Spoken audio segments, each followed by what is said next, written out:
Support for this podcast comes from the Central Valley Journalism Collaborative, connecting communities with the resources, infrastructure, and networks to ensure a vibrant local free press. From KVPR in Fresno, this is Central Valley Daily. It's Friday, February 28th. I'm Jonathan Linden. Coming up, schools in the Fresno area are still recovering from learning losses due to the pandemic. One local school district is trying out new strategies to reach students who are often left behind and is seeing major results.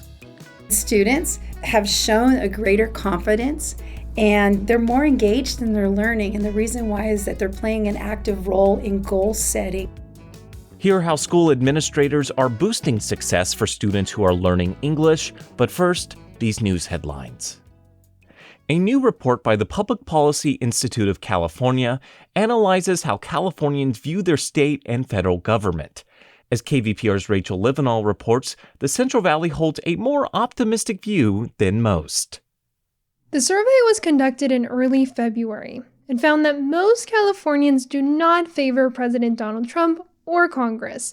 Where there was support for the president and Congress was in the Central Valley. More than a third of likely voters in the valley say they favored the president, and a quarter of them favored Congress. Those surveyed in the valley also showed more support for Trump's actions since taking office. Almost half of valley voters say they want to see the U.S. border with Mexico closed.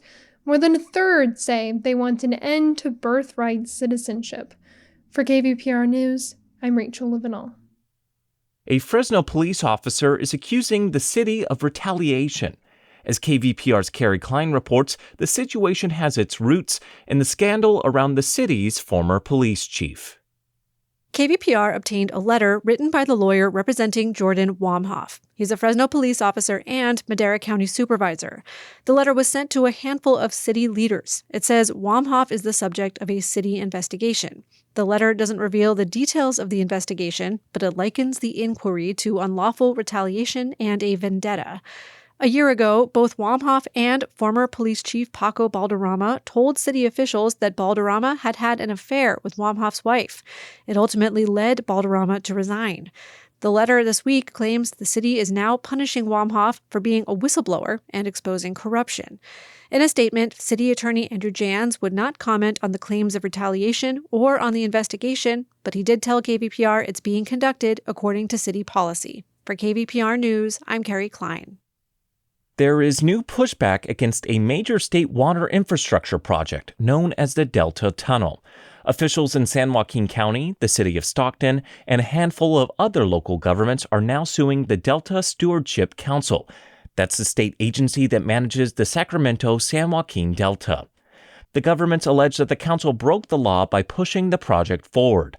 The tunnel would divert a massive amount of water from the delta and carry it south. A year ago, the group sued the state for not fully considering the Delta Tunnel's impact on the environment.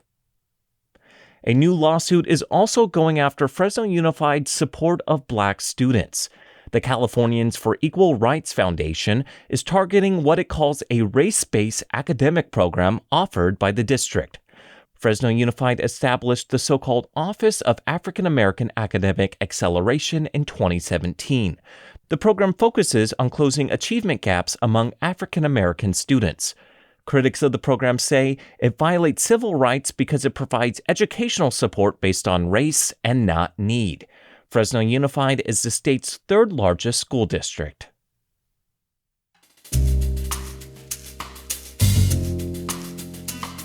Support for Central Valley Daily comes from the members of KVPR. Join at $8 or more per month and access ad-free NPR podcasts through NPR Plus. Give now at kvpr.org/donate. And now to our main story. 5 years out of the pandemic lockdown, schools are still recovering from learning losses. The Central Unified School District in West Fresno is trying something unique to improve learning outcomes, and it seems to be working. Esther Quintanilla with our news partner, the Central Valley Journalism Collaborative, reports that students learning English are among those seeing the most progress. Marina Rodriguez and her son Dylan are among dozens of families gathered at the Harvest Elementary School cafeteria on a recent school night. With a smile on her face, Marina proudly says her 8-year-old son is excelling in his classes. She says he's learning a lot more quickly and talking more in class and at home. And Dylan says he loves learning. His favorite subject is math. No leyendo mucho, no rayando mucho. Math, because I don't have to read or take notes. Dylan isn't the typical student. He's an English learner, known as EL. And he and his mother were at the school that night for a presentation on how their district is supporting students like him. Marina, along with other parents, had headphones on for translation. Dylan and other kids were bouncing on tables, switching between Spanish and English. Thank you so much. I'm really glad you're here.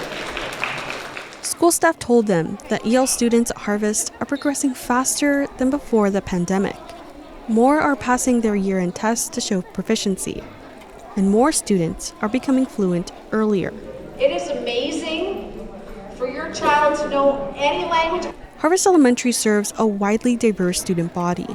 Nearly a fifth are learning English as a second language.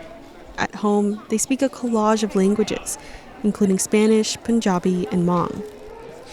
And progress means improving reading, writing, listening, and speaking in English, with the goal of becoming fluent before they reach high school. Let's give Mrs. Donnet a big thank you. Harvest Elementary Principal Todd Bennett says he wants to make sure students have as many opportunities as possible, especially when they reach 9th grade and are thinking about college. Those kids that are not English proficient are not getting to take other electives. They're not getting to take music, foreign language, all that kind of stuff. And then that really hurts them. The school is doing well now, but that wasn't always the case. In 2022, Central Unified conducted an equity review to examine how its students were performing. Assistant Superintendent Tammy Boatwright says the district saw significant gaps in learning by EL students compared to other groups. It really put a spotlight on what we needed to do in Central Unified and that things needed to change. The district started testing out new experimental strategies to close those gaps, including giving students more instruction in their native languages, so they're not left so far behind. And then there's the Multilingual Success Network. It's led by Cindy Escandon, the district supervisor of EL and Migrant Services. She says it's a coalition of teachers who try out new lesson plans and tutoring methods. We're using that network to test out initiatives at the school site so that if it is effective and it is sustainable, then we take that and we go district-wide with it. She says these strategies have proven results. For instance, Justin Garza High School also saw more EL students succeed this year. William Soroyan Elementary School more than doubled the number of EL kids who showed progress in their learning. And students have shown a greater confidence and they're more engaged in their learning. And the reason why is that they're playing an active role in goal setting. Escandon hopes the improvement they've seen at these 3 campuses can happen across the district. And the other schools are catching up. As for how growth continues this year, the district will have to wait for new test scores later this spring. For CBJC, I'm Esther Quintanilla. And Esther joins me now to discuss her reporting a little bit further. Hey, Esther. Hey, Jonathan.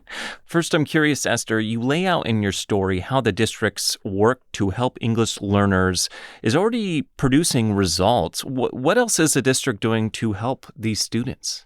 Yeah, so in the story, we talk about the Multilingual Success Network, which is essentially a coalition of teachers and administrators trying out new lesson plans and kind of strategizing teaching methods. There's also a ton of other strategies being used within the district, one of them being integrating more English and Spanish learning in classes. State law allots 30 minutes of sole English learning within the English Learner Program, but Central Unified is testing out, expanding that, adding a little bit more of a balance in classes so that way students have a little bit more experience in both languages. They're also using teaching aids to help outside of the classroom, setting family liaisons to make sure children are getting, what they need outside of school. One particular school, Soroyan Elementary, is also trying out new ways of administering exams, which is really interesting. Before doing this story, I figured that, whoever is administering exams already has experience with kiddos, but that typically isn't always the case. Teachers have to be specially certified. So Soroyan Elementary is trying out, making sure that their English learner teachers are certified to give out exams to make sure that their students are feeling more comfortable. And that, according to the principal, has helped tremendously in making sure students are, feeling relaxed and at ease when they're taking exams, therefore adding to higher scores. So there's a lot of really experimental methods that I would have never known about. But it's really cool to see just how, they're trying out everything that they can.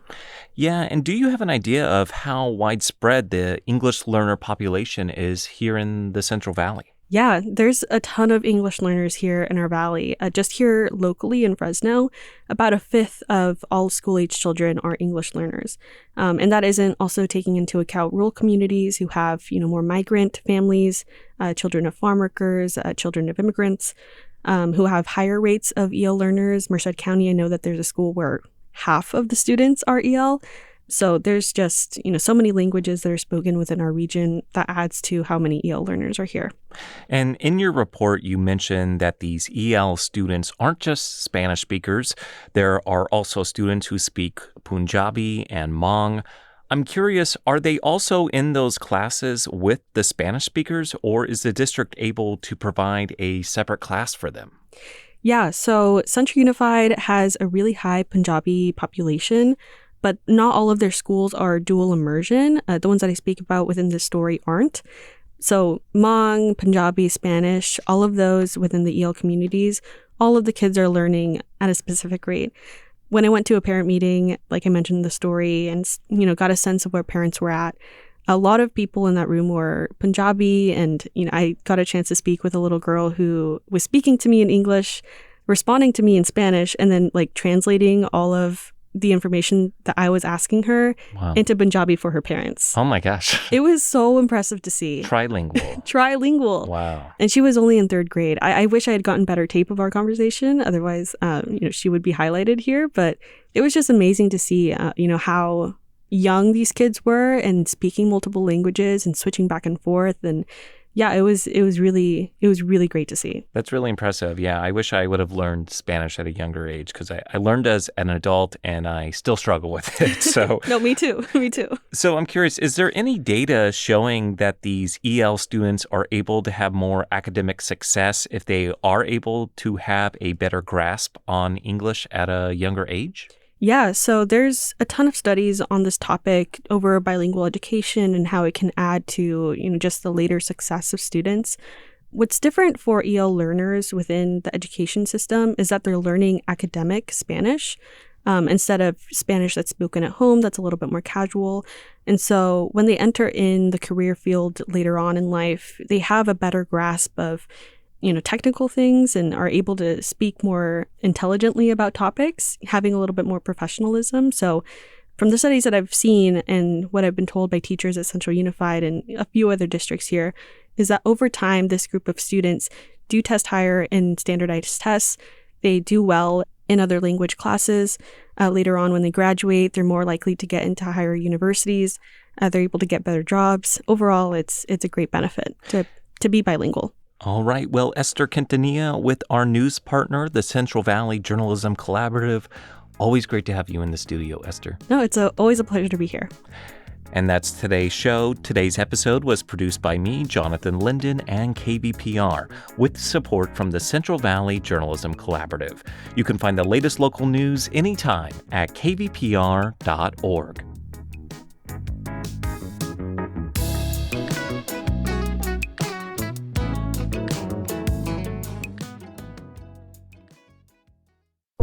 Each morning, it's a new opportunity, a chance to start fresh. Up First from NPR makes each morning an opportunity to learn and to understand. Choose to join the world every morning with Up First, a podcast that hands you everything going on across the globe and down the street, all in 15 minutes or less. Start your day informed and anew with Up First by subscribing wherever you get your podcasts.